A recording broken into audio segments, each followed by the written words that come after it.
अस्सलाम वालेकुम। Lecture 26 start करते हैं जी कैफ वन का।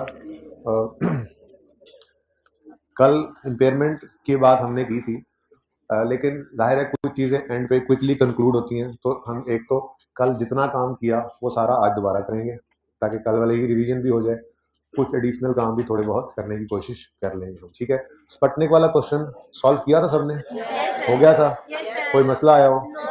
दूसरी पिछली क्लास के अंदर बच्चे कह रहे थे कि जो इंक्रीमेंटल डेप्रिसिएशन की कैलकुलेशन हुई है वो दोबारा समझा दें, आपको समझाने की जरूरत है? चले एंड पे उसके ऊपर बात करेंगे। एंड में हुई थी बात, अगर 2-4 मिनट बच गए, वरना कल, ठीक है। थोड़ी सी क्लास आप लोगों की लेट हो गई है तो शायद स्पटनिक वाली डिस्कशन अगर टाइम ना बचा तो एंड पे ना हो सके, ओके। अच्छा जी, सबसे पहली जो बच्चों के जहनों के अंदर आती है आफ्टर इम्पेयरमेंट फर्स्ट लेक्चर, वो ये होती है कि डेप्रिसिएशन और इम्पेयरमेंट में क्या फर्क है। किसी के जहन में आई हो? हम नहीं ज्यादा सोचते, ठीक है। सुने, देखें जी, डेप्रिसिएशन हर साल कैलकुलेट करते हैं हम। जब एसेट अवेलेबल फॉर यूज हो जाए तो डेप्रिसिएशन स्टार्ट हो जाती है, और फिर चाहे एसेट बीच में कहीं आइडल भी हो जाए डेप्रिसिएशन नहीं रुकती, अनलेस के आउटपुट मेथड यूज हो रहा, ठीक है। तो इसका मतलब डेप्रिसिएशन एक्सपेंस की कैलकुलेशन के लिए हमें किसी इंडिकेशन की जरूरत नहीं है। एसेट खरीदा, अवेलेबल फॉर यूज हो गया, इस्तेमाल होना शुरू हो गया तो डेप्रिसिएशन शुरू कर दो। यानी डेप्रिसिएशन जो है it is calculated and charged या recorded, calculated and recorded every year without any indicator, ठीक है। लेकिन जो इम्पेयरमेंट है वो सिर्फ उस सूरत में आएगी जब इम्पेयरमेंट टेस्टिंग में हमारी रिकवरेबल अमाउंट बुक वैल्यू से कम हो जाए। और इम्पेयरमेंट टेस्टिंग क्या हर साल के एंड पे लगाएंगे? नहीं, इम्पेयरमेंट टेस्टिंग भी सिर्फ तब कर सकते हैं जब कोई इंडिकेटर आ जाए जिसको देख के लगे ओहो हो सकता है कहीं हमारा एसेट इम्पेयर तो नहीं हो गया, ठीक है। इंडिकेटर्स पे बात आज नहीं हो सकी पिछली क्लास में, अब जाहिर है वो कल पे चली गई है। एक इंडिकेटर मैंने आपको सिर्फ बताया था कि कंपेटिटर का आ जाना, ये एक इंडिकेटर नहीं है, मल्टीपल इंडिकेटर्स होते हैं। कोई भी ऐसी चीज आ जाए जो रिकवरेबल अमाउंट को नीचे खींच रही हो, कम कर रही हो। रिकवरेबल अमाउंट में क्या था, कुछ याद है? Fair value less cost to sell value in use. तो कोई भी ऐसी चीज हो जो फेयर वैल्यू कम कर रही हो, कोई भी ऐसी चीज जो वैल्यू इन यूज को कम कर रही हो, जिसकी वजह से रिकवरेबल अमाउंट कम होने का खतरा हो, और इतनी कम होने का खतरा हो कि वो बुक वैल्यू से भी कम चली जाए, तो उसको कहते हैं कि ये इंपेयरमेंट का खदशा है, इंपेयरमेंट टेस्ट लगाओ। इंपेयरमेंट टेस्टिंग क्या है? बुक वैल्यू और रिकवरेबल अमाउंट का कंपैरिजन। इंपेयरमेंट टेस्टिंग क्या है? बुक वैल्यू और रिकवरेबल अमाउंट का कंपैरिजन, ठीक है। तो इंपेयरमेंट सिर्फ तब आती है when there is an indicator, ठीक है। तो इंपेयरमेंट क्या है जी? It is calculated only if there is an indication that asset may have been impaired। पता नहीं पिछली क्लास मैंने यहां से तस्वीर खींची थी, मैं देखता हूं वहां पे मैंने कोई बेहतर बात तो नहीं लिखी थी, ठीक है जी। तो फर्क क्या सामने आया? आमिर भाई वहीं पे रखा हुआ है आपने, मुझे पता है, वहीं पर ही रखे। फर्क क्या आया जी?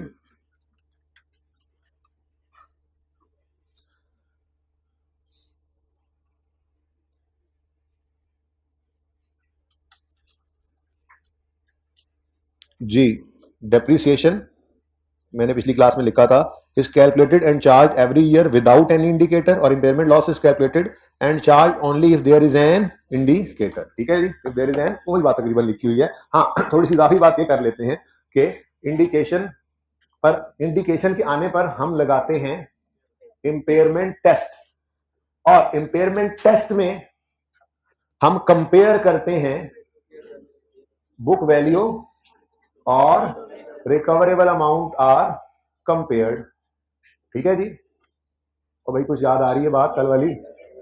तो depreciation is charge every year without any indicator. हर साल डेप्रिसिएशन होगी, कभी भी नहीं रुकती, चाहे ऐसे टाइडल भी हो जाए, ठीक है। हर साल डेप्रिसिएशन आएगी। हाँ, अगर आउटपुट मेथड है तो फिर रुक जाती है। लेकिन इंपेयरमेंट सिर्फ तब कैलकुलेट करेंगे जब कोई इंडिकेशन हो ऑफ इंपेयरमेंट। मैंने एक इंडिकेटर भी आपको पढ़ाया, सिर्फ कोई कंपेटिटर आ जाए। अगर इंडिकेशन है इंपेयरमेंट की तो हम लगाते हैं एसेट पर इंपेयरमेंट टेस्ट, यानी एसेट को इंपेयरमेंट टेस्ट से गुजारते हैं। और इंपेयरमेंट टेस्ट में हम क्या दो चीजें कंपेयर करते हैं?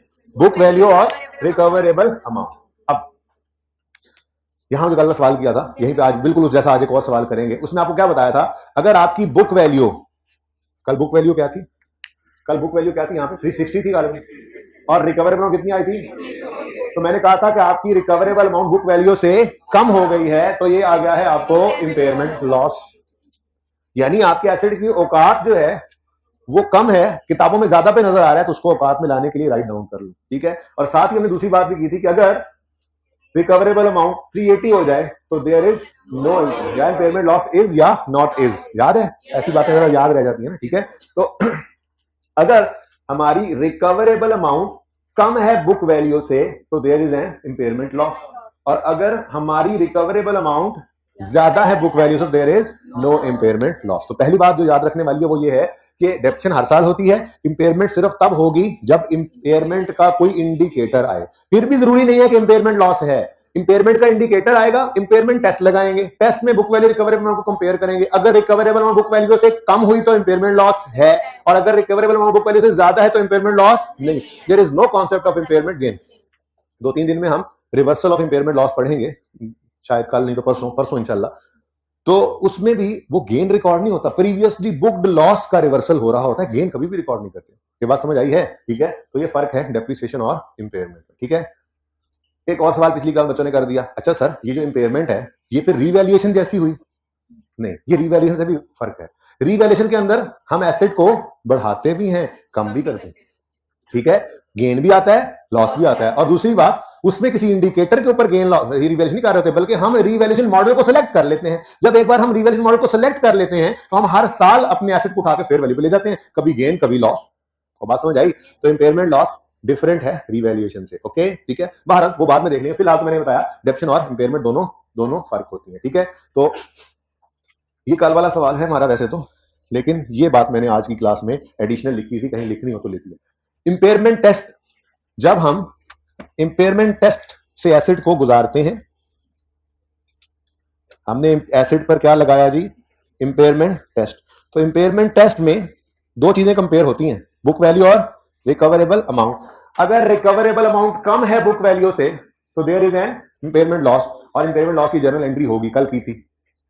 इंपेयरमेंट बोलो यस सर, नहीं एंट्री बोलो, impairment loss debit, accumulated impairment loss credit.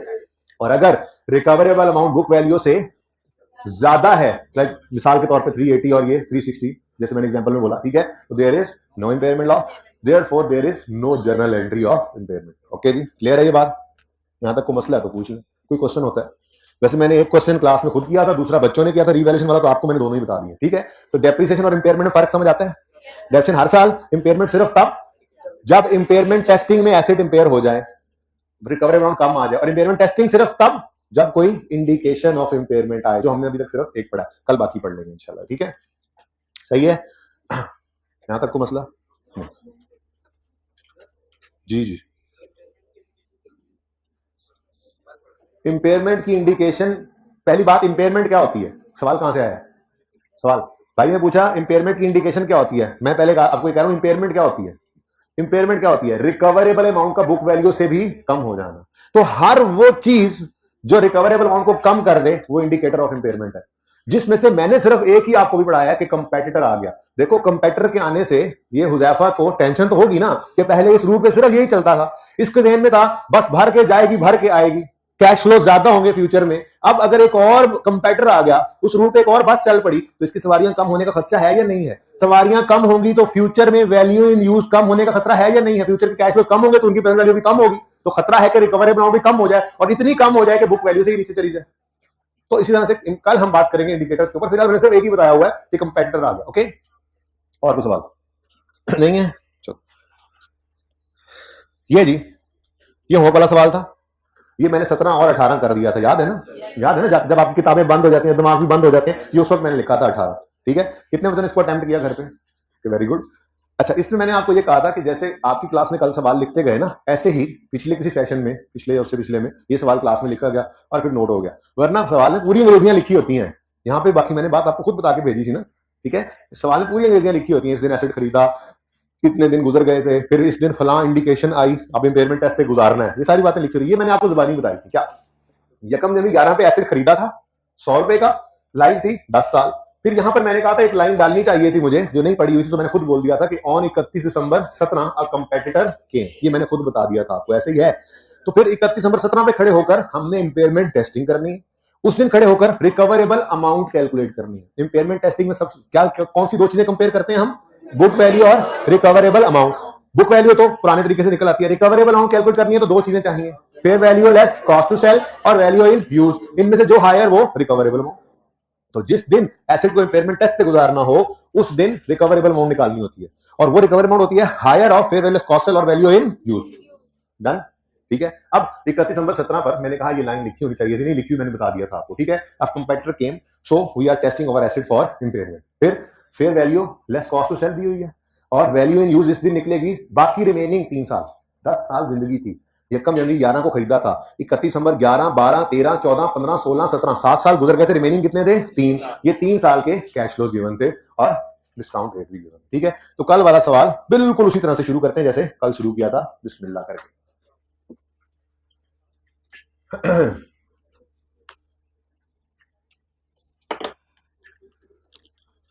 जी, वर्किंग नंबर 1 में इंपेयरमेंट टेस्टिंग करूंगा, क्योंकि रिक्वायरमेंट 1 क्या है? रिक्वायरमेंट 1 क्या है? आप इंपेयरमेंट लॉस अगर इफ एनी अगर कोई है तो वो निकालें। तो ये इंपेयरमेंट लॉस है कि नहीं है ये निकालने के लिए इंपेयरमेंट टेस्ट लगाना पड़ेगा। और इंपेयरमेंट टेस्ट में दो चीजें कंपेयर होंगी, बुक वैल्यू और रिकवरेबल अमाउंट। रिकवरेबल अमाउंट दो चीजों में से हायर होती है, फेयर कॉस्ट सेल वैल्यू, यही सारा स्टैंडर्ड है बस। बाकी तो आप सिर्फ थोड़ी टेक्निकलिटीज रहेंगे ना, जैसे इंडिकेटर्स कौन कौन से होते हैं, फिर हम आगे जाके पढ़ेंगे कि कॉस्ट टू सेल में क्या क्या चीजें होती हैं, फिर वैल्यू इन यूज में फ्यूचर कैश फ्लो जाने कौन कौन से कैश फ्लो, ऐसी बातें बस रह गई हैं। कैलकुलेशन अब नहीं बदलने वाली, बस अब रिवर्सल ऑफ इंपेयरमेंट ही नई चीज आएगी। हाँ, एक और सवाल बच्चों ने पिछली क्लास में पूछा था, आपने नहीं पूछा, वो क्या था, क्या रीवैल्यूड एसेट भी इंपेयर हो सकता है? तो बिल्कुल हो सकता है, लेकिन वो अभी मैंने करवाया नहीं है। ये देखिए अगला सवाल पड़ा है, treatment of impairment loss when asset is carried at revaluation model. ठीक है, करेंगे इंशाल्लाह। फिलहाल तो जरा पक्का कर लें इंपेयरमेंट को, पक्का हो गया ना तो फिर उसके बाद जो मर्जी करते हैं जी। इंपेयरमेंट टेस्ट स्टेप 1 हम निकालेंगे बुक वैल्यू। एंड वालों नजर आ रही है राइटिंग कितनी हो तो एंड वाले भाई line book value done. Book value निकालनी है हमने कॉस्ट माइनस एक्यूमुलेटेड डेप्रिसिएशन करके, लेकिन किस दिन तक की डेप्रिसिएशन? हम ये इंपेयरमेंट टेस्ट लगा रहे हैं एज ऑन 31 दिसंबर 17, जिस दिन यूटोंग वाले आ गए, ठीक है, गोंदल त्यारा, ठीक है जी। अब कॉस्ट कितनी है जी? 100। एक्यूमुलेशन निकालनी है तो 100 डिवाइडेड बाय 10, ये एक साल की डेप्रिसिएशन आ गई। और यकम जनवरी 11 कैसे खरीदा था तो 31 दिसंबर 11, 12, 13, 14, 15, 16, 17 कितने साल गुजर गए इनटू 7 साल, और बुक वैल्यू आ गई 30। इतनी इधर लिख लो जी, डन जी। स्टेप 1 हमारा हो गया। अब स्टेप 2 में दूसरी चीज चाहिए जिससे कंपेयर करना है बुक वैल्यू को, वो है रिकवरेबल अमाउंट। तो स्टेप 2 में रिकवरेबल अमाउंट हमने जो निकाली थी उसके बारे में हमने क्या उसूल का याद किया था? ये बातें ना कल भी हो सकती थी डेप्शन के साथ फर्क और ये वो, लेकिन कल करता ना तो फिर जो अच्छी भली बात समझ आ रही थी वो भी जाती रहती है। अब ये पक्का हो गया सारा, ठीक है, छोटी मोटी बातें साथ साथ करते रहेंगे, ठीक है। तो रिकवरेबल अमाउंट होती है higher of number 1 fair value less cost to sell, ये भी 31 दिसंबर 17 की हो, बुक वैल्यू भी 31 दिसंबर 17 की हो, वैल्यू इन यूज सारे फ्यूचर के कैश फ्लोस को भी खींच के ले आओ 31 दिसंबर 17, हर चीज 31 दिसंबर 17 पे होगी, ठीक है। तो fair value less cost to sell और सेकंड क्या है जी? Value in use. कोई ऐसा बच्चा जो कल नहीं आया था, छुट्टी की थी, हाथ खड़ा करे।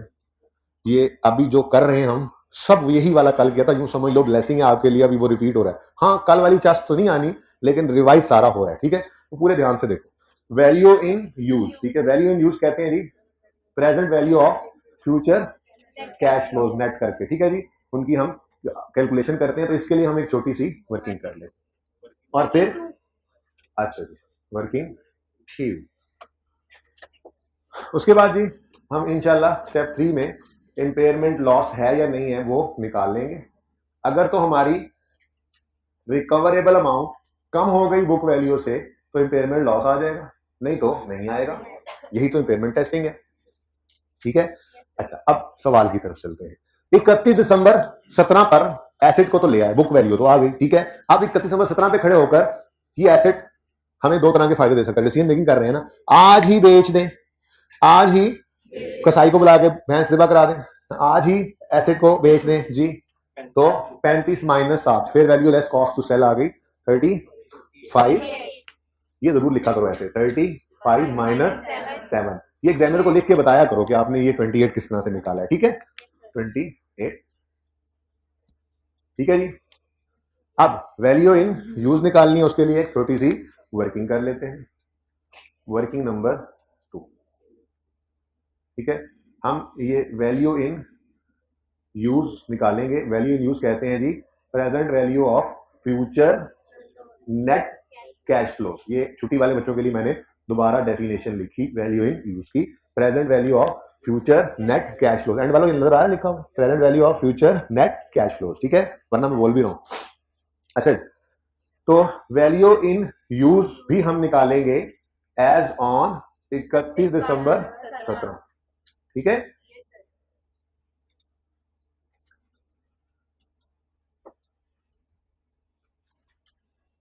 नाउ टाइमलाइन बनाने की कोई जरूरत तो नहीं है, लेकिन चलो बना लेने में हर्ज भी कोई नहीं है। हम कहीं यहां पर खड़े हैं इस वक्त, ये 31 दिसंबर 17 पर, ठीक है ना। ये सवाल पहले से, मतलब ये एसिड पहले से चला आ रहा था, 31 दिसंबर 17 पे आके यहाँ पे खड़े हुए थे, याद है ना कल, ओके। अच्छा, अब यहां पे खड़े होकर बुक वैल्यू तो हमने निकाल ली, अब कहा जा रहा है कि ये एसिड अगर अगले 3 साल तक चलता रहे, ये एसिड अगर अगले 3 साल तक चलता रहे, तो जरा इधर ले आओ इसको,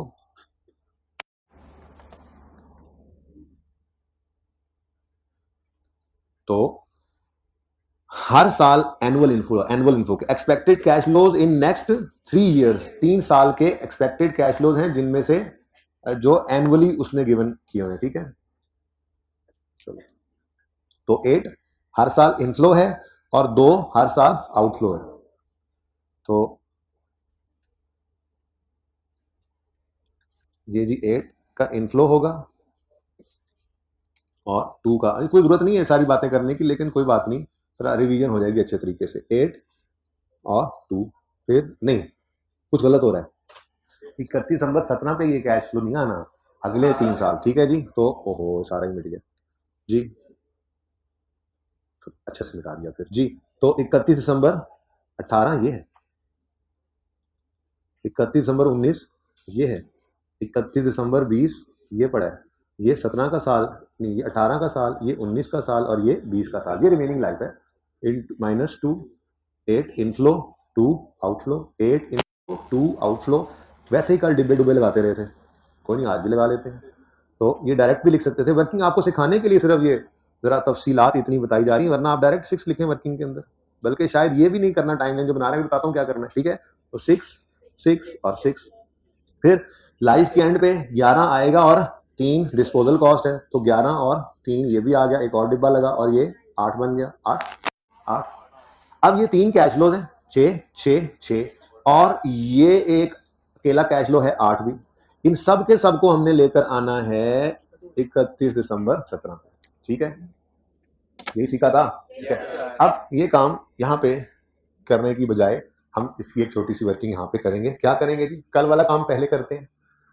ये 6 1 साल पीछे आए, ये 6 2 साल, ये 6 3 साल और ये 8 भी 3 साल। जरा सिंपल डिस्काउंटिंग पहले कर लेते हैं, तो पहले 6 को बुलाओ 1, सवाल में रेट नजर नहीं आया कहीं, discount rate for present value calculation is 10, ये दिखाना इसलिए भी जरूरी होता है कि थोड़ी देर में सवाल आना था कि 10% कहां से आया, तो इसलिए मैंने कहा बता, ठीक है जी। तो 1.1 रेज टू पावर 1 साल पीछे बुलाओ -1, फिर अगले 6 को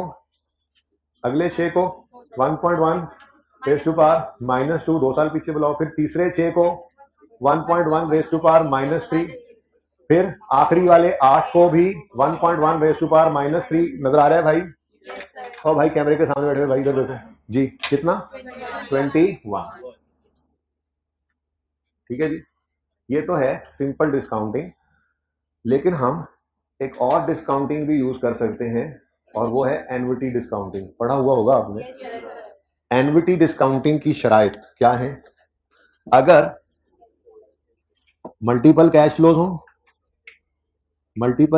हो, सेम अमाउंट वाले हो, सेम इंटरवल हो, वेरी गुड, ये तीन चीजें अगर मौजूद हो तो आप यूज कर सकते हैं। वी कैन यूज, मैं ये नहीं कह सकता वी विल यूज, मैं आपको जबरदस्ती नहीं कर सकता। डिस्काउंटिंग तो दोनों तरह से हो सकती है। हाँ, मैं कह रहा हूँ ऑप्शन है। बहुत लंबी कोई मतलब कैश फ्लोज की लाइन दे देता है अगले 15 साल 20 साल, तो फिर सारे कैश फ्लोज को एक एक करके करना बहुत टाइम वेस्टिंग है। अगर सेम कैश फ्लोज आ जाए तो हमें कर लेना चाहिए इस तरह से। तो we can use annuity formula for present value calculation. ठीक है जी, ओके।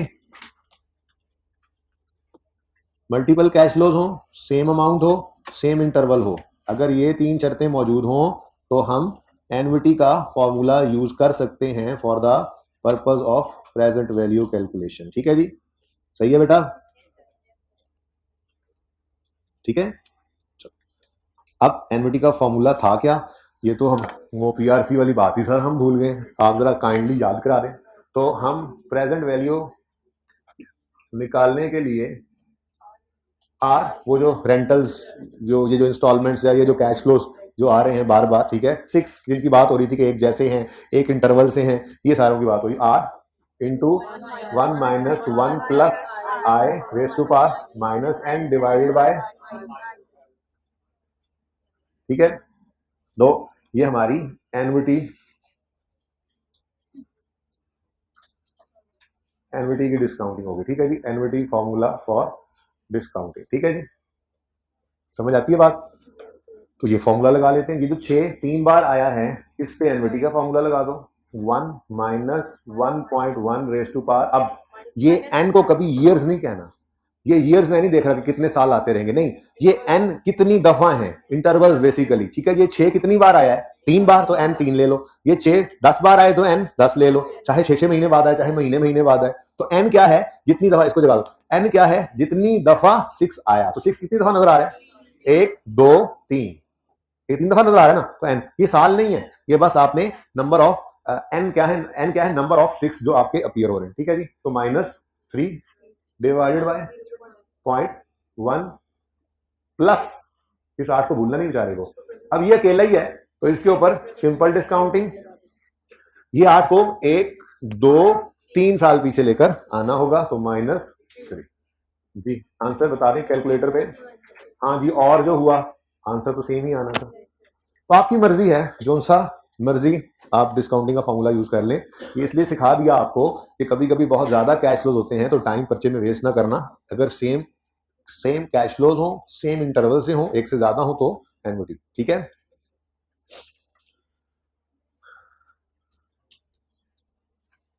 ओके। तो वैल्यू एंड यूज कितनी आ गई जी? इतना रोल के इससे काम ही नहीं आया। हायर तो भाई रुलना पड़ता है, किसके नंबर होंगे, बात समझे मेरे ध्यान से। अब ये कैलकुलेशन की किसी ने ये गलती कर दी, यहाँ पे कोई ये फिगर गलत हो गई, नंबर 1 कटना था, कट गया।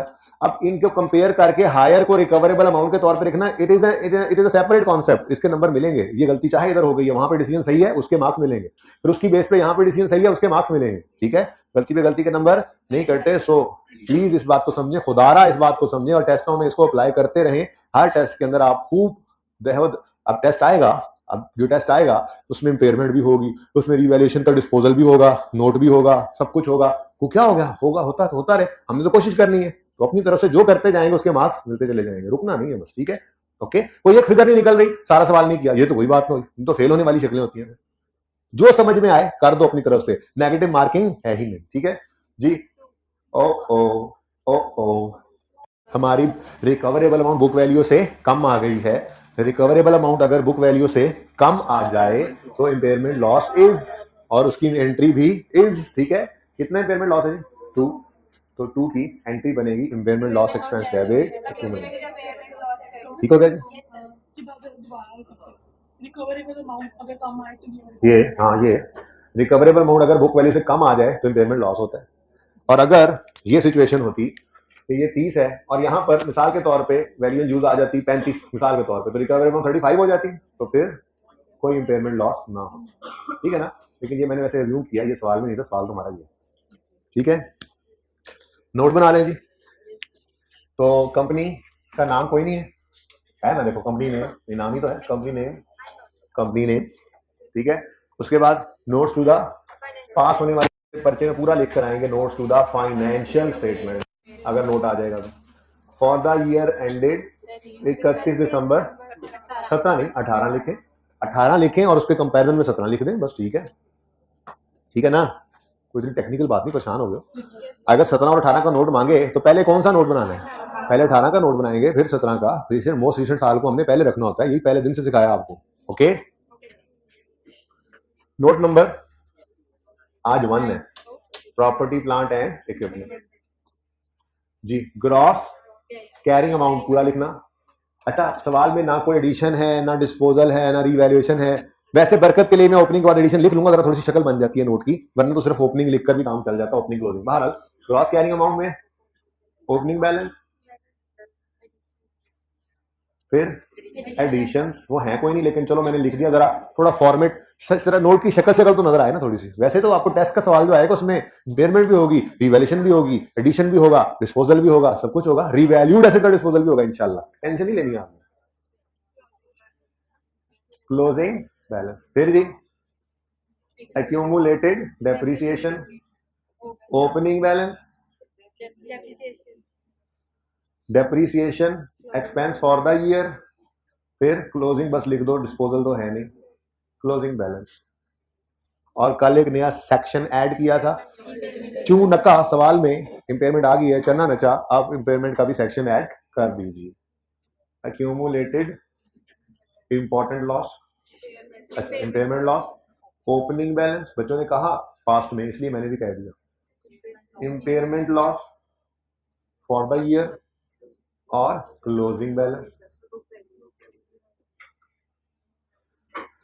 इस क्लोजिंग में से ये क्लोजिंग माइनस करके फिर ये क्लोजिंग माइनस करेंगे तो आ जाएगी बुक वैल्यू।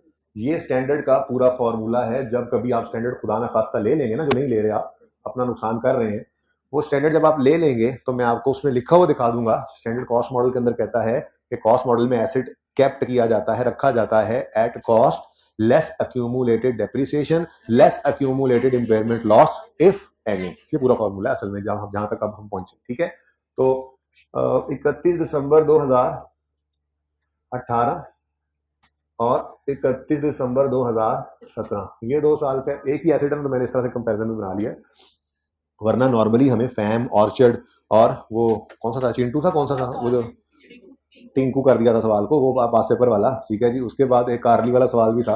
ये सारे सवालों के अंदर हमें मल्टीपल एसेट्स मिलते हैं और नॉर्मली एक साल मिलता है, तो हम कॉलम्स ये ना कॉलम्स जो बनाते हैं वो क्लास ऑफ एसेट के हिसाब से बनाते हैं, लैंड, बिल्डिंग। ये तो बस अभी जरा सवाल ही छोटे छोटे ना, इसमें तो सिर्फ सिखा सिर्फ इम्पेयरमेंट का आपको ट्रीटमेंट रहा हूं, इसलिए मैंने एक ही एसेट के अंदर 2 साल लिख दिया आमने सामने। ठीक है, सही है। अच्छा जी, अब 31 दिसंबर 17 का नोट बनाना है तो यकम जनवरी 17 पे खड़े होकर कभी भी हमने ओपनिंग नहीं निकालना। जो उसूल सिखाया हुआ है नोट के लिए वो आज भी वही है।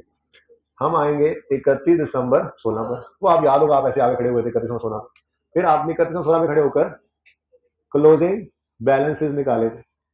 क्लोजिंग बैलेंसेस कौन से जी? एसेट के, एसेट अकाउंट के और प्रोडक्शन अकाउंट के बैलेंसेस निकाले थे। ये 31 16 के क्लोजिंग अगले साल के ओपनिंग बने थे। ठीक है, अब क्या ये एसेट 31 दिसंबर 16 या उससे पहले कभी रिवैल्यू हुआ? Sir is no. इसका मतलब एसेट अकाउंट में क्या पड़ा होगा? कॉस्ट, जो कि है 100। अब अगर ये एसेट कभी रिवैल्यू नहीं हुआ तो यहां पर डेट ऑफ परचेज से लेकर डेट ऑफ सेल तक की डेप्रिसिएशन पड़ी हो, सॉरी 31 दिसंबर 16 तक की डेप्रिसिएशन पड़ी होगी। डेट ऑफ परचेज से 31 दिसंबर 16 तक की। और एक छोटी सी वर्किंग कर लेता हूं मैं, जिसमें ये कैलकुलेशन कर लेते हैं। वर्किंग नंबर 1 बाद में यूज भी कर लेंगे। ठीक है, तो यकम डेट ऑफ परचेज क्या है? यकम जनवरी 11। डेट ऑफ परचेज क्या है जी? यकम जनवरी 11। और लेकर आना है इस डेफिनेशन को यकम जनवरी 16 तक। तो 31 दिसंबर 11 12 13 14 15 16, 6 साल। इसलिए मैंने मूंजों पे गिनवाया। थोड़ी देर पहले आपने 7 साल भी किए थे, अभी 6 साल क्यों? ये 31 दिसंबर 17 पे खड़े होकर बुक वैल्यू निकाल रहे थे। ये एक्यूमुलेशन 31 दिसंबर 17 तक की थी। फिलहाल नोट बनाते हुए 17 के साल के ओपनिंग डेट पर मैं 31 दिसंबर 17 वाली डिडक्शन नहीं लिख सकता, ये तो गलत हो जाएगा। ठीक है, इसीलिए एक दिन पहले आपको कहा हमेशा आप कैलकुलेट किया करो ओपनिंग निकालने के लिए। एक दिन पीछे वापस आओ, 31 दिसंबर 16 का क्लोजिंग निकालो। ठीक है, तो 31 दिसंबर 16 में क्लोजिंग निकालना है तो हम कहेंगे जी 100 डिवाइडेड बाय 10, ये एक साल की डिडक्शन बनती है, इंटू 6 ईयर्स, 31 दिसंबर 16 तक। यकम जनवरी 11 से 31 दिसंबर तक कितने साल बनते हैं? 6 साल। ये आ गया।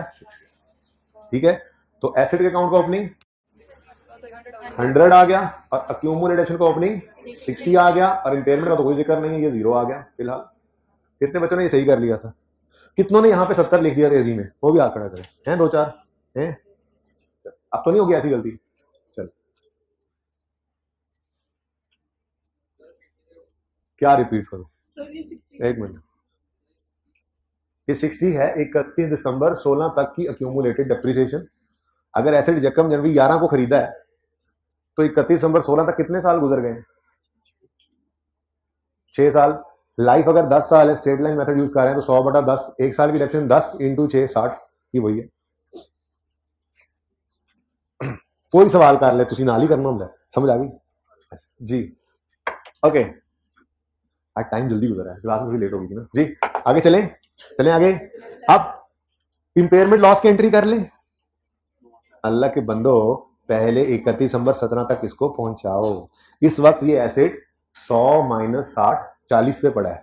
अभी 31 दिसंबर 17 तक ये 30 पे आना है, तो एक साल की और डेप्रिसिएशन भी। ठीक है, तो 31 दिसंबर 17 पर आप डेप्रिसिएशन एक्सपेंस कैलकुलेट करोगे तो सिर्फ 100 डिवाइडेड बाय 10 होगा।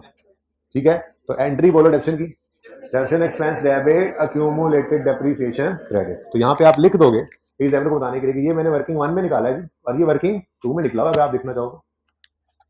ठीक है, हो गया। अब 31 दिसंबर 16 पर अगर आप देखो ना, कोई एडिशन है नहीं, तो ये क्लोजिंग 100 पे है और ये क्लोजिंग 70 पे है, तो बुक वैल्यू इस वक्त एसेट की 30 हो चुकी है। इस दिन वो आया कंपेटिटर, इंडिकेटर कोई और भी आ सकता है। इस दिन आया इंडिकेटर ऑफ इंपेयरमेंट और हम इसको इंपेयरमेंट टेस्टिंग में हमने कहा ये 30 का एसेट है, रिकवरेबल अमाउंट 28 है, तो इसका मतलब 2 रुपए से एसेट क्या हो गया? इंपेयर। तो फिर इंपेयरमेंट लॉस की एंट्री क्या बनती है बोलो? Impairment loss debit accumulated impairment loss credit, और ये बन गया 2 क्लोजिंग। अब ये एसेट का क्लोजिंग, एसेट का अकाउंट आ गया, ये अक्यूमुलेटेड डेप्रिसिएशन का अकाउंट आ गया और ये।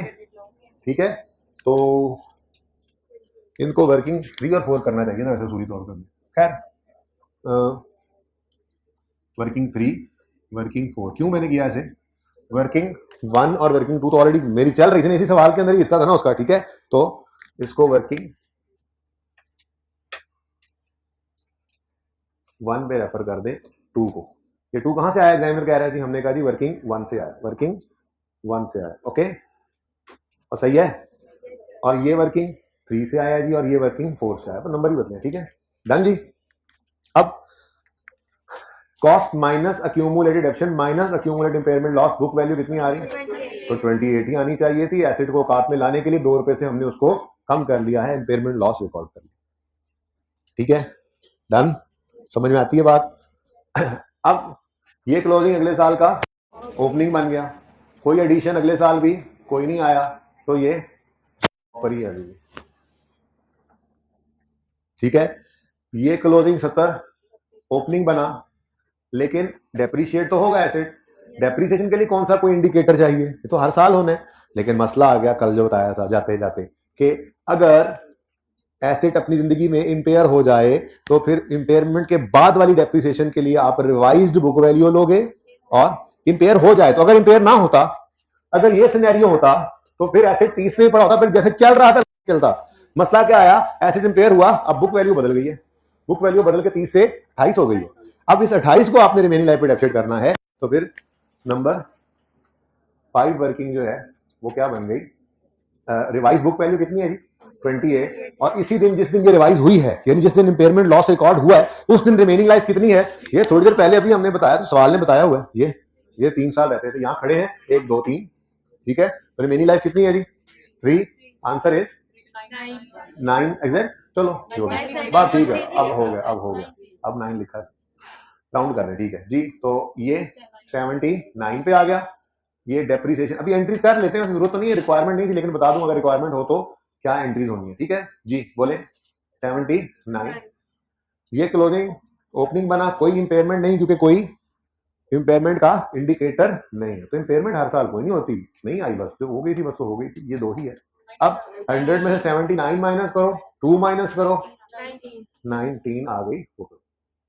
अच्छा, इससे अगली कहानी वो लिखनी है, ये नहीं मेजरमेंट बेसिस, कॉस्ट मॉडल है, रिवर्सल मॉडल है, फिर deficit method, straight line, reducing balance, ये बताना होता है, ये ऐसे ही चल रहा है, वो चेंज नहीं होना, बस मैं लिख नहीं रहा। वैसे वो पूरे सवाल में लिखेंगे तो सिर्फ इंपेयरमेंट आपको चेक करवाइए ना, पूरे सवाल के अंदर सारा कुछ आ रहा होगा। कोई एक एसेट इंपेयर होगा, land, building, plant, machinery, equipment, 4 asset पड़े हैं। लैंड बिल्डिंग रीवैल्यू हो गए, प्लांट को कुछ नहीं हुआ, इक्विपमेंट को, या प्लांट में चेंज एस्टीमेट आ गया और इक्विपमेंट में इंपेयरमेंट आ गई, हो सकता है ना, ऐसे मुख्तलिफ काम ऐसे ही बनते हैं सवाल। 9 डेप्रिसिएशन एक्सपेंस है भाई, 18 का साल अगर एसेट इंपेयर हो जाए तो डेप्शन आफ्टर इंपेयरमेंट में आप क्या करते हो, revise book value divide by remaining life करते हो। अब रिवाइज बुक वैल्यू हमारे सवाल में क्या है, हमारा एसेट रिवाइज बुक वैल्यू के इंपेयरमेंट के बाद कितनी बुक वैल्यू पे आ गया, 28 पे। इसको हमने डेप्शन करना है रिमेनिंग लाइफ पे, जो कि 3 साल है हमारे सवाल के अंदर, तो डिवाइड बाय 3 कर दिया, ठीक है।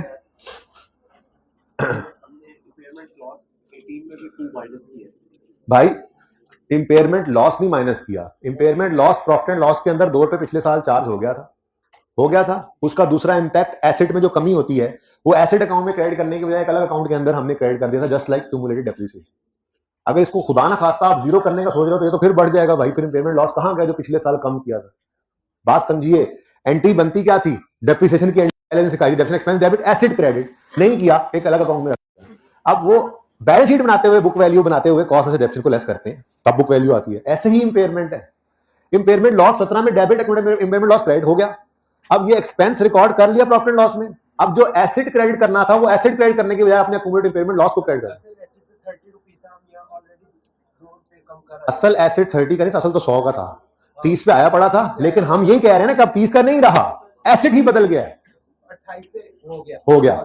लेकिन फिर हमने 2 रुपए कम कर दिए नेक्स्ट ईयर। 2 रुपए कम नहीं किए, वो पहले से कम हुए हैं 2 रुपए कैरी फॉरवर्ड किए हैं भाई। अगर ये 2 आप निल कर दो तो ये तो 21 हो जाएगा, तो फिर इंपेयरमेंट तो भाई पिछले, आप इधर देखो ना, आपने 100 में से क्या 2 माइनस किया था, 100 तो अपनी जगह कायम है भाई, एसेट अकाउंट अलग पड़ा है, एक्यूमुलेशन अकाउंट अलग पड़ा है और एक्यूमुलेट इंपेयरमेंट अकाउंट अलग पड़ा है। ये 100 पर था, 100 पर ही चले जा रहा है ऐसे, डेप्शन यहां इकट्ठी हो रही है, इंपेयरमेंट इकट्ठी हो रही है। अगर आप इस 2 को आप समझ नहीं रहे हैं, आप डेप्शन एक्सपेंस की एंट्री प्रॉफिट लॉस में क्या होती है, डेप्शन एक्सपेंस डेबिट, ये प्रॉफिट लॉस इज ओवर, अगले साल वो वहां नहीं आएगा दोबारा, लेकिन अक्यूमुलेटेड डेप्शन क्रेडिट हुआ। अगर यहां ना करते तो एसेट को क्रेडिट करते, एसेट को क्रेडिट नहीं ना किया हमने, एसेट के अंदर होने वाली कमी को एसेट क्रेडिट नहीं किया, एक अलग अकाउंट में रख लिया, तो वो कमी अगर अगले साल नहीं लेकर जाओगे तो वो तो फिर एसेट के अकाउंट की कमी रही नहीं। तो असल में तो एंट्री वही बनती है जैसे डेप्शन की एंट्री पहले दिन सिखाई थी, डेप्शन एक्सपेंस डेबिट एसेट क्रेडिट होता है, लेकिन बेटर प्रेजेंटेशन के लिए इस कमी को अलग रखो, अलग रख के ईयर एंड पे उसको आप बैलेंस शीट में जाकर कॉस्ट में से माइनस कर दो। मुझे ये बताओ, आप जो बात कर रहे हो अगर यही करनी है तो ये 70 फिर यहां क्यों ला रहे हो, 9 माइनस करो ना, सिर्फ 70 के पिछले साल चार्ज हो गई थी तो फिर यहां पे 9 माइनस करो ना, फिर 79 क्यों माइनस कर रहे हो, क्योंकि एसेट को हमने कम किया ही नहीं, उसके अंदर होने वाली कमी को अलग अकाउंट में रखा हुआ था। ऐसे ही यहां पर भी हुआ है, एसेट को डायरेक्ट कम नहीं किया, उसके अंदर होने वाली कमी को अलग अकाउंट में रखा हुआ है। अगर आपकी ये बात मानूं तो फिर मेरी ये बात भी मान लो, फिर इसको 9 कर लेते हैं, फिर क्या ख्याल है, डन है, समझ आई सबको ये बात, समझ आई है, सारा गंद पाता है दोबारा।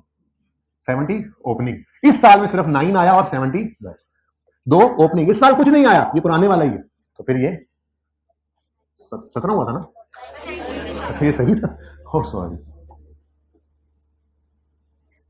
कितना भाई, ये किसने ओपन किया है, खुद कैसे हो सकता है, जिन्नात भी पढ़ते हैं अकाउंटिंग आजकल। ओके सही है भाई, चलें आगे। और ये समझ आइए भाई, ये बात इसकी नहीं, ये अक्सर बच्चों के ज़हन में आती है, इसकी बरकत से बाकियों को भी समझ आ गई, कुछ डर के बैठे रहते हैं, ठीक है ना, तो ये क्लियर है, ऑब्वियस है। असल में ना जैसे सिखाया था ना, डेप्रिसिएशन की एंट्री होती है, depreciation expense debit, acid credit भी हो सकती है, क्यूमुलेटेड डेप्शन भी क्रेडिट हो सकती है, बेटर प्रेजेंटेशन एक्यूमुलेशन को क्रेडिट करो। ऐसे ही इंपेयरमेंट भी तो सेम है, मैंने कहा इंपेयरमेंट की एंट्री हो सकती थी, इंपेयरमेंट डेबिट एसिड क्रेडिट नहीं किया, अक्यूमुलेटेड इंपेयरमेंट में क्रेडिट कर दिया, तो फिर बैलेंस शीट बनाते हुए इनको नेट करना है, जब तक जिंदगी रहेगी एसेट की, ये डेप्शन अगर इंपेयरमेंट आपने अलग रख दिया तो ये अलग ही नजर आती रहेगी, इसके बाद कभी भी इंपेयर ना हो, ये 2 तो माइनस होना ही होना। क्योंकि एसेट में से इसको क्रेडिट नहीं किया था, अलग अकाउंट में रखा हुआ है। क्लियर है ये बात? अगले साल ये 2 ऐसे ही पड़ा है, इंडिकेटर आ गया, 5 रुपए से एसेट इंपेयर हो गया, तो ये 7 हो जाएगा। ठीक है, क्या बात करनी थी? हाँ, एक बात और, मिसाल के तौर पे आपका वो फीडबैक तो हो गया ना, आराम से। मिसाल के तौर पे पहले कर लिया ना, इस एसेट में सिर्फ जर्नल एंट्रीज मांग लेता, सिर्फ ये नोट ना मांगता, सिर्फ मांग लेता जर्नल एंट्रीज, तो 2 साल की, तो for the year ended 31 December 17 इसकी एंट्रीज करते हैं हम। तो सबसे पहले ओपनिंग की एंट्रीज करते हैं। सारे हिला रहे हो भाई, ओपनिंग की कोई एंट्री नहीं होती, ठीक है। अच्छा, फिर 17 के साल में सबसे पहला काम क्या होता, ये वर्किंग नंबर 4 में जो काम किया, क्या, depreciation expense for the year, ऐसे ही है ना। तो 31 दिसंबर 17 पर आप एंट्री पास करते, depreciation expense debit, accumulated absent credit 10 से, और ये आप एग्जामिनर को बताते कि जी ये मैंने वर्किंग 4 या जो भी वर्किंग आपकी चल रही होती है उसमें आपने कर लिया, ब्रैकेट में भी कर सकते थे, वो हुआ पड़ा है मैंने इसलिए वर्किंग 4 कर दिया, डन। उसके बाद 31 दिसंबर 17 पर एक और काम भी हुआ, इंडिकेटर आया, इंपेयरमेंट टेस्ट से गुजारा, ऐसे 2 रुपए से इंपेयर हो गया, तो इंपेयर हो गया तो फिर इंपेयरमेंट की एंट्री कर दो, इंपेयरमेंट लॉस डेबिट एक्यूमुलेट, ये मैं बता रहा था आपको, ठीक है ना, कि हमने ना तो हमने डेप्रिसिएशन को एसेट में क्रेडिट किया, ना ही इंपेयरमेंट को, इन दोनों को अलग अकाउंट में इकट्ठा करके रख दिया ना, एसेट के अंदर होने वाली कमी को अलग रखा हुआ है, कॉस्ट अलग पड़ी हुई है, तो फिर जब जब बैलेंस शीट बनाओगे 100 की कॉस्ट में से इनको माइनस करना ही पड़ेगा, एक्यूमुलेशन को भी और एक्यूमुलेटेड इंपेयरमेंट को भी, ठीक है। अच्छा जी, ये वर्किंग नंबर 1 में 2। Next year for the year ended 31 दिसंबर 18, इधर देखें बच्चे सारे भाई, डेप्रिसिएशन तो फिर होगी, डेप्रिसिएशन एक्सपेंस डेबिट, हाँ अगर इंपेयरमेंट ना हुई होती तो वही 10 आ जाती, लेकिन जो इंपेयर हो गया एसेट, बुक वैल्यू रिवाइज हो गई, तो रिवाइज जो बुक वैल्यू को रिमेनिंग लाइफ में वर्किंग जो भी आपकी चल रही होगी, फिलहाल मैंने किया हुआ है काम, यहां ब्रैकेट कितना आ गया जी 9। लेकिन जब कोई इंपेयर का इंडिकेटर नहीं है तो कोई इंपेयरमेंट लॉस की एंट्री भी नहीं करने की जरूरत, अगर क्या सवाल में ऐड कर लेते हैं ये रिक्वायरमेंट है, ऐसे ही अब रिक्वायरमेंट ऐड कर लेते हैं, बरकत बढ़ जाएगी है, तो लिख लें अपने, हमारी ये भी रिक्वायरमेंट ऐड कर, ठीक है। एकदम से रिक्वायरमेंट बढ़ गई एक, also prepare, also pass journal entries for the year ended 31 December 17 and 18, ये मैंने ऐड कर दिया जी एक रिक्वायरमेंट, ठीक है। काम जब कर लिया तो चलो रिक्वायरमेंट हो गई।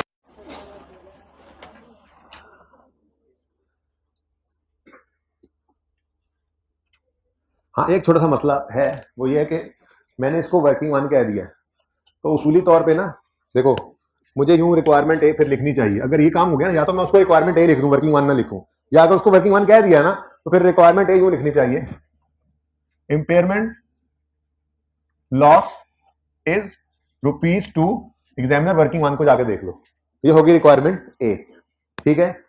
रिक्वायरमेंट बी है, नोट ए बना दे, नोट ए, रिक्वायरमेंट बी है जी ये। रिक्वायरमेंट सी है, ओ यार ये ऐसे ही है बीच में जब नोट बनाना है, चलो ये रिक्वायरमेंट सी आ गई हमारी, ठीक है, मैंने ये कैलकुलेशन कर दी है, ओके, वैसे वो नोट में यूज हो गई थी, काम चल ही जाता है। और requirement D journal, low go and kill the waves. Aamir भाई ये पूरा एक में तो नहीं आएगा, यहां से यहां तक नहीं आएगा, तो पहले यहां से लेकर यहां तक एक फ्रेम में लगा दें और फिर इसको लगा दीजिए।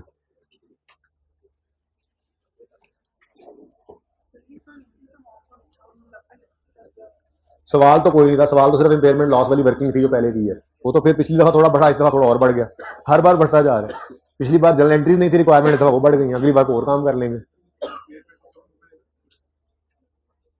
ये इंपेयरमेंट का सब नोट तब बनता जब सेक्शन अलग से ना बना होता, नजर तो आ रहा है सामने, इंपेयरमेंट लॉस कितना था ओपनिंग में, कितना इस साल में, कितना, तो डेप्रिसिएशन का सब नोट बनाते हो, नहीं बनाते, क्यों नहीं बनाते, सब जो चीज सामने नजर आ रही जरूरत नहीं, डिस्क्लोज हो गया।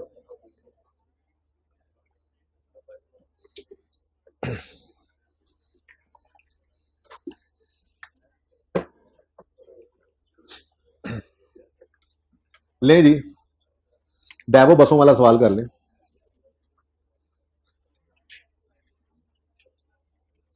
तो भाई होमवर्क की डिस्कशन का वेट किया करो, अगले दिन पहले, एक दिन पहले आ जाते हो। कल आके मुझे कहता जो आपने होमवर्क दिया मैंने कर तो लिया, पता नहीं सही है या नहीं। मैं कह कल क्लास में देख लेना, सही था।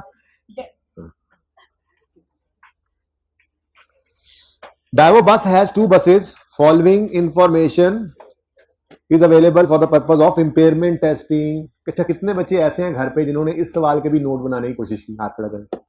होंगे जरूर, माने ना। 1 2 3 बन गया, फिर बन गया, बन गया, बना लिया नोट है, बना लिया। जो भी दिल करेगा करोगे। रिक्वायरमेंट को पकड़ो बस। रिक्वायरमेंट है सिर्फ इंपेयरमेंट लॉस है या नहीं है निकालो, यानी जो वर्किंग वन अभी किया बस वही करनी थी, हद हो गई। कुछ भी करोगे आप लोग, मतलब डाटा नहीं था इस तरह से कि आप नोट बना सकते, डाटा एम्पल अवेलेबल नहीं था। अच्छे बच्चे ज्यादातर वही थे जिन्होंने रिक्वायरमेंट पढ़ी और इंपेयरमेंट टेस्ट से गुजार के इंपेयरमेंट लॉस निकाला। ओके, मैं सोचना भी नहीं था। अच्छा बेटा, बातें नहीं, ये अभी कल वाला लेक्चर ही चल रहा है। असल में तो हम बताए आपको असल में एक लेक्चर हम 2 दिन में कर रहे होते हैं। मसला ये, तभी तो हम स्लो बहुत हैं। बस अल्लाह माफ करे, पता नहीं कैसे सिलेबस खत्म होगा। संडे लगाने पड़ेंगे एंड पे जाके, है ना। कतल नहीं लगाते होते हम, इंशाल्लाह टाइम पे कर लेंगे। डाइवो बस हैज 2 buses भाई, बीमारी थी बिजली। Following information available for the purpose of impairment testing. Remaining useful life of both buses is expected to be 3 years standing on 31 December 12। Remaining life 3 साल है। फेयर वैल्यूज, चुप कर दें बेटा, fair values and WDVs of buses on 31 December 12 as follows. Cost दे दी, accumulation भी दे दी, कोई जरूरत नहीं थी हमें इसकी क्योंकि उसने बुक वैल्यू भी दे दी थी खुद ही निकाल के। यानी कि सवाल बहुत आसान है। फेयर वैल्यू और incremental selling cost. Incremental selling cost कहते हैं कॉस्ट टू सेल को, ये मुश्किल वाला नाम है उसका। इंक्रीमेंटल सेलिंग कॉस्ट का मतलब ये होता है कि इस एसेट को बेचने जाएंगे तो उस वजह से ये कॉस्ट आएगी, जिसको मैंने यूं लिखा पिछली क्लास में, डिस्पोजल ना होता तो ये कॉस्ट भी ना होती। इसको कहते हैं इंक्रीमेंटल सेलिंग कॉस्ट। ये टेक्निकल वाला मुश्किल वाला नाम है कॉस्ट टू सेल का, ठीक है। कॉस्ट टू सेल क्या होती है? डिस्पोजल की वजह से आने वाली कॉस्ट, यानी अगर डिस्पोजल ना होता तो ये कॉस्ट भी ना होती, इंक्रीमेंटल सेलिंग कॉस्ट। ओके, अब कुछ कैश फ्लोज गिवन है जी। Expected cash flows from each bus in next 3 years। Annual inflows हैं, एनुअल आउटफ्लोज हैं, फिर तीसरे साल के एंड पे सेल प्रोसीड बेचकर और डिस्पोजल कॉस्ट। थोड़ी सी नई चीज क्या थी? Present value factor based on a pre tax discount factor of 10% for year 1 9.909, for year 2 0.826, for year 3 0.751। ये क्या मुसीबत है? सारे ना कैलकुलेटर्स को उठाओ जरा, कैलकुलेटर उठा लो जरा। 10% है ना डिस्काउंट फैक्टर, 10% पढ़ा हुआ है वैसे आपने पीआरसी में, लेकिन कोई नहीं, आप क्या करें, मेरे पास अब आया तो मैंने अपनी सली तो करनी, जो मेरे सामने चीज आएगी वो तो मैंने करवानी है ना। कैलकुलेटर आपने ओपन कर लिए हैं। 1.1 कैलकुलेटर सिर्फ लिखें, मैंने छुपा लिया जो छुपाना था, सिर्फ लिखें 1.1 रेज़ टू पावर -1 0.909, यानी 10% अगर डिस्काउंट रेट हो तो 1 साल का डिस्काउंट फैक्टर है 0.909, 10% पे यूज कर रहा है वो। इसी तरह से ये 1.1 रेज़ टू पावर -2 करो 0.826, 2 साल डिस्काउंट करें, डिस्काउंट फैक्टर तो ये 826 है। यानी आपका काम उसने आसान किया था, आपको मुश्किल लग रहा है, उसने आपका आसान किया, आपको मुश्किल लग रहा है, ठीक है। ये 1.1 रेज़ टू पावर -3 करो 0.751, ठीक है। वो बीएफडी के अंदर जब आप लोग, हम लोग तो होते थे तो हर वक्त वो ये ना वो एनयूटी वाला टेबल होता है, वो आपकी किताब के अंदर भी हो, किताब के एंड में, तो वो बीएफडी में फिर आ जाएगा इन्वेस्टमेंट अप्रेजल में। बार बार देखते देखते कुछ रेट्स की तो वैसे ही आपको ना पहले 3-4 साल की याद हो जाती है, बार बार ये तो वैसे ही याद हो जाती है, ये वही चीज थी, ठीक है ना। यानी ये डिस्काउंट फैक्टर है, आपको उसने आसानी दे दी थी, ठीक है। चले अब बस वन की बुक वैल्यू बता दे जी। अब हमने क्या करना है, इंपेयरमेंट टेस्टिंग से गुजारना है, सबसे पहले बुक वैल्यू चाहिए, वो कितनी है जी? 220, ठीक है। रिकवरेबल अमाउंट होती है higher of fair value less cost to sell और वैल्यू इन यूज, ठीक है। तो अब सवाल ने बताया हुआ था फेयर वैल्यू है 210, कॉस्ट टू सेल है 7, तो fair value less cost to sell इधर लिखो, एग्जाम को लिख कर बताओ। 210 माइनस 7 जी मैंने ऐसे निकाला है, कितना? 203, ठीक है। उसके बाद वैल्यू इन यूज निकालनी है तो ये आपको कैश फ्लो देने पड़ेंगे। अब शॉर्टकट तो ये है, लेकिन मैं जरा लॉन्ग कट से चलूंगा क्योंकि मैंने किसी अगले सवाल की, कल आने वाले सवाल की थोड़ी तैयारी करनी है ना, थोड़ा फॉर्मेट इसलिए उस तरह से बना रहा हूं, कभी कभी वो यूज करना पड़ता है, वरना तो ये शॉर्टकट ये था। क्या करो आप, 94 94 इंटू 1.1 रेस टू पावर, नहीं ऐसे कर लो, एनवीडी का फॉर्मूला लगा लो, 94 into 1 minus 1.1 raise to power -3 divided by 0.1 plus 6 into 1 raise to power -3। ये समझ आया क्या हुआ? देखो ना, अगर हर साल का इनफ्लो हो 105 और हर साल का आउटफ्लो हो 94, तो नेट में इनफ्लो फिर कितना बनेगा? सॉरी, इनफ्लो हो 11, आउटफ्लो, इनफ्लो हो 105 और आउटफ्लो हो 11, तो नेट में कितना कैश इनफ्लो बनेगा? ये 94 एनुअल है, 3 साल तक आना है, तो इसमें मैंने लगा दिया एनवीडी का फॉर्मूला, ठीक है। और 6 जो है ये तीसरे साल के एंड पर आएगा, एक बार नेट कर दिया ना, इस 6 पे सिंपल लगा दिया, तो क्या आंसर आता है? 238। ये तो आपने पर्चे में ऐसे ही करना है अगर इस तरह का सवाल हो, ठीक है ना। लेकिन मैं जरा अब इसको लंबे तरीके से निकालने लगूं, वैसे जरा थोड़ा सा जरा किसी और फॉर्मेट पे डालने के लिए। जी, हम वैल्यू इन यूज निकालते हैं 31 दिसंबर 12 पे खड़े होकर, जिस दिन इंपेयरमेंट टेस्टिंग से गुजार रहे हैं। ये कैश फ्लोज जो है ये नेक्स्ट 3 इयर्स के हैं, इन लिखा है इन नेक्स्ट 3 इयर्स। यानी अगर हम वैल्यू इन यूज की बात करें तो वैल्यू इन यूज हमने निकालनी है 31 दिसंबर 12 पे खड़े होकर, और ये कैश फ्लो उससे अगले 3 सालों के गिवन है। हर साल का इनफ्लो 105। ये किसी और टॉपिक की तैयारी, मतलब इसी के अंदर ना किसी और चीज की तैयारी के लिए ऐसे कर रहा हूं, वरना ये बेहतरीन 238 ही निकलेगा अभी भी, वो खप के इतना, तो वही काम कर लिया करेंगे, पर्चे में ऐसे ही करना है, ठीक है। इनफ्लो एनुअल, आउटफ्लो एनुअल 11, फिर एंड पर सेल प्रोसीड्स 8 और 2। अब नेट बताओ एंड पे, 94 और टोटल पूरा 100 आ गया। अब प्रेजेंट वैल्यू ऑफ फैक्टर उसने दिया हुआ था 0.909, 0.826 और 0.751। अगर आपने प्रेजेंट वैल्यू निकालनी है तो कैश फ्लो को प्रेजेंट वैल्यू फैक्टर से मल्टीप्लाई कर दें, A इंटू बी। आंसर बताएं।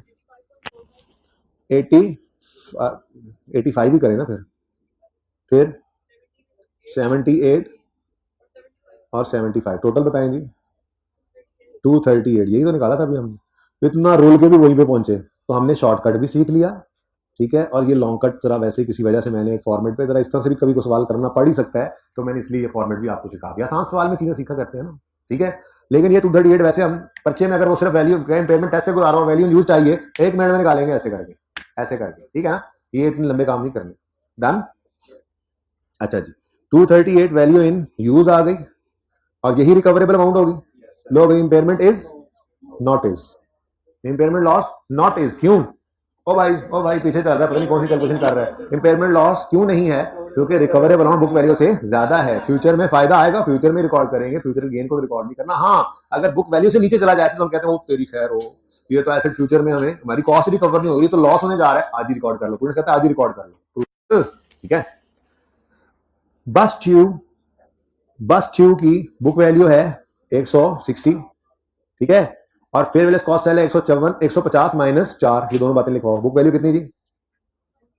160, और fair value less cost to sell, fair value कितनी है? 150 माइनस 4, 146। अब वैल्यू यूज निकालनी है, अगेन पहले जरा शॉर्टकट से निकालेंगे, पर्चे की तैयारी भी तो करनी है, ठीक है। तो 50 माइनस 5 और 55 माइनस 5 50 हो गया, ठीक है। ये 50 का कैश फ्लो 3 साल तक आएगा, और ये 2 रुपए तीसरे साल के एंड पे आएगा, ऐसे ही है।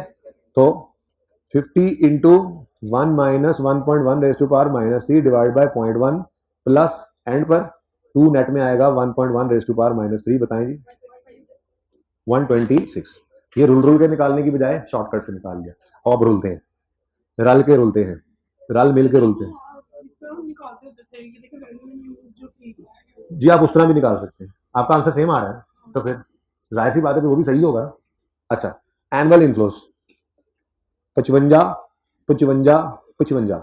आउटफ्लोज 5 और 5, एंड पर 3 और 1 जी। 50, 52, 0.909, 0.826, यही तो हमने किया है जो आप पूछ रहे हैं।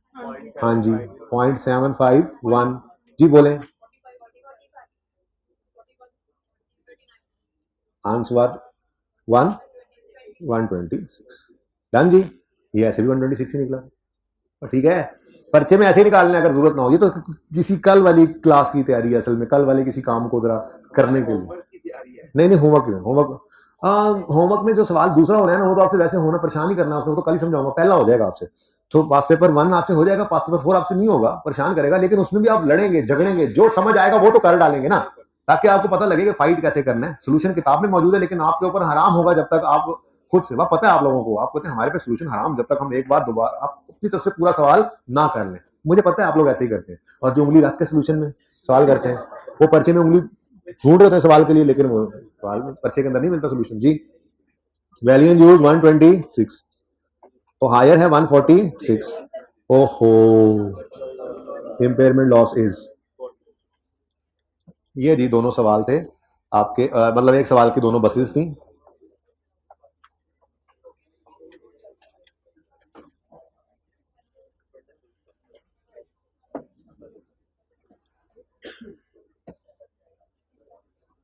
भाई लाइट जल रही है तुम्हारी तस्वीर की, भाई मोबाइल की लाइट जल रही है तुम्हारी।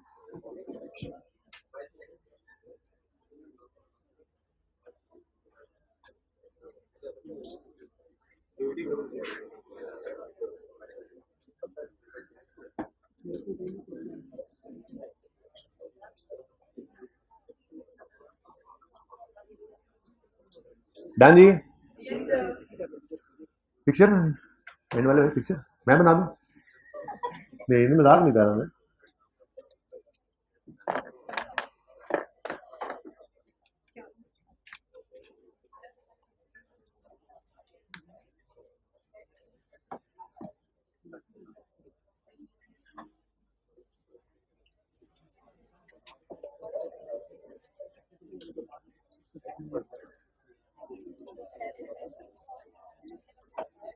अच्छा जी सुने, ओहो IFRS 36 मैंने अभी तक बीच में फेंका ही नहीं। चले जरा अपनी बुक्स ओपन करें, IAS 36। अच्छा एक बात सुन लें, अभी कभी मैं ऐसे बोल दूं पास पेपर फलना, ये नहीं कहना पेज नंबर, वैसे मैं बता दिया करता हूँ, एक बार बोलता हूँ, 2 बार बोलता हूँ, ध्यान से सुन लिया करो, ठीक है। लेकिन वैसे पता तो होना चाहिए आपको कि किताब की तरतीब क्या है। तो किताब के अंदर हर चैप्टर जो होता है, हर टॉपिक, उसके स्टार्ट में पहले नोट्स हैं, फिर उसी टॉपिक से related I cap practice questions हैं, उसके सॉल्यूशंस हैं, फिर आई कैप के पास पेपर क्वेश्चंस हैं, फिर सॉल्यूशंस हैं, फिर आई कैप क्वेश्चन बैंक के क्वेश्चंस हैं, फिर उसके सॉल्यूशंस हैं, और फिर एमसीक्यूज हैं और उसके सॉल्यूशन हैं। हर चैप्टर में ये तरतीब होती है, और एंड पे लेक्चर नोट्स हैं, जो सवाल हम कर रहे थे ना रिवीजन के लिए छोटे छोटे, और वो स्टार्ट में जो हैंडआउट्स में देता रहा था चैप्टर 7 के अंदर, वो सारे पढ़े, ठीक है। तो अब मैं IAS 36 जो आपको पढ़ा रहा हूँ, इत्तेफाक से चैप्टर 1 से हम एकदम जंप करके चैप्टर 4 पे चले गए। ये तरतीब चलती रहेगी हमारी, अपनी तरतीब होगी या तरतीब से होते हैं, ठीक है। पास पेपर नंबर 1 आपसे इंशाल्लाह हो जाएगा, पेज नंबर 341 पास पेपर 1 डोमिनेंट फर्टिलाइजर, 11 नंबर का सवाल स्प्रिंग 13 में आया था, जैसे आपने डायवो वाला सवाल किया वैसे ही है। पास पेपर 1 डोमिनेंट फर्टिलाइजर 341 पे एक ये होमवर्क है। उसके बाद पेज 343 पे आए, question number 4 Barbari cement limited. ये सवाल आपको थोड़ा परेशान करेगा, एक दो चीजें लेकर, पॉइंट 2 की आपको समझ नहीं आएगी।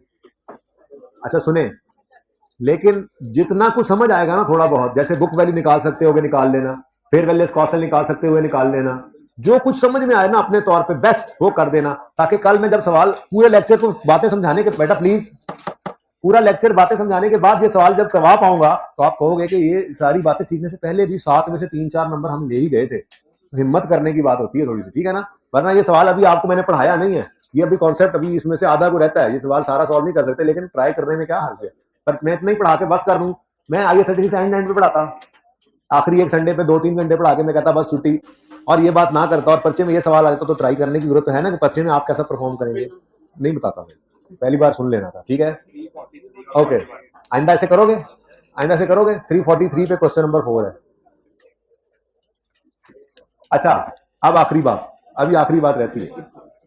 ओह हो गया फीडबैक, अल्हम्दुलिल्लाह, टेंशन ही कोई नहीं जी। ये बच्चे कह रहे थे कि इंक्रीमेंटल डेफिनेशन वाली बात थोड़ी सी कर दीजिएगा क्लास में, पिछली क्लास में बच्चों ने कहा, मैंने बताया, उन्होंने कहा, तो कुछ बच्चों ने यहाँ से भी कह रहे हमें बता दें, हालांकि आप लोगों की क्लास में तो तस्वीर भी आपने खींची थी। खैर, इंक्रीमेंटल डेप्रीसिएशन की एंट्री होती है रिवन surplus debit retained earnings credit.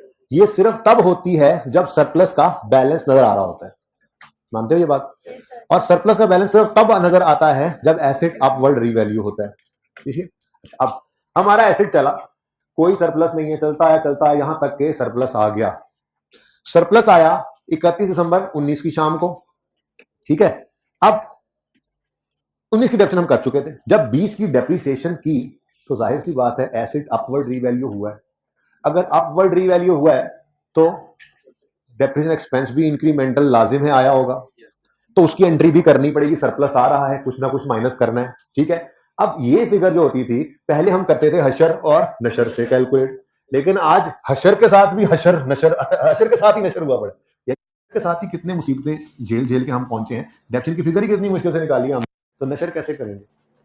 शायद हो भी जाए, कुछ बच्चे करके बैठे हुए थे कल क्लास के अंदर, ये देखें हमने ये कर लिया था। नहीं करना, जरूरत नहीं है। सुकून से आप देखें, आप ये कहें अगर रीवैल्यूएशन हो गई है अपवर्ड तो उसका डेप्रिसिएशन कितनी आई है? 167। अगर ये रीवैल्यूएशन ना होती अपवर्ड तो एसेट पुरानी डेप्रिसिएशन पे ही चलता। ये स्ट्रेट लाइन है तो इसका 60 माइनस 0/5 ही होना था। ये स्ट्रेट लाइन है तो 535 माइनस 35 डिवाइडेड बाय 25 ही होना था। बस सिर्फ इसमें मसला होना था, ये सब कुछ सेम रहना था, cost minus residual value divided by 50,000। लेकिन क्योंकि आउटपुट मेथड है, तीसरे साल के और सिर्फ बदल जाने थे 7200। अगर एसेट रीवैल्यू ना होता 19 के एंड पे तो 20 की डेप्रिसिएशन क्या होती? 840 माइनस 40 बटा 50,000 इंटू 7200। तो 20 की डेप्रिसिएशन क्या होती बॉडी की? यही। 20 की डेप्रिसिएशन क्या होती ड्राई डॉकिंग की? सेम यही। ठीक है ना, तो 12 20 सेम होती, बस ये बदल जाती क्योंकि ये आउटपुट मेथड है। तो अगर रीवैल्यूएशन ना होती तो डेप्रिसिएशन ये होती। रीवैल्यूएशन अपवर्ड हुई तो डेप्रिसिएशन 167 आ गई। तो कितनी ज्यादा हुई अपवर्ड की वजह से? 20। वही हमारी reval surplus debit retained earnings right वाली एंट्री हुआ करती है। ठीक है, क्लियर है? अच्छा, इसको कंप्लीट किया था 21 के साल की, पहले 21 के साल में डेप्रिसिएशन करनी थी, फिर 21 के साल के एंड में रीवैल्यू करना था और लॉस आया था। आज क्योंकि टाइम खत्म हो गया तो कल मैं इस वर्किंग को कंप्लीट भी कर दूंगा ताकि इस सवाल में मसला कोई है भी तो ना रहे। ठीक है, बैठो बैठो बैठो। पास पेपर 1 और पास पेपर 4 होमवर्क में है और जो पढ़ाया है उसको रिवाइज कर लेना। कल इंशाल्लाह IAS 16 पे भी अगर टाइम मिल गया तो थोड़ा बहुत काम हम जो है वो करेंगे। जिंदगी रही तो कल होगी मुलाकात। अल्लाह हाफिज।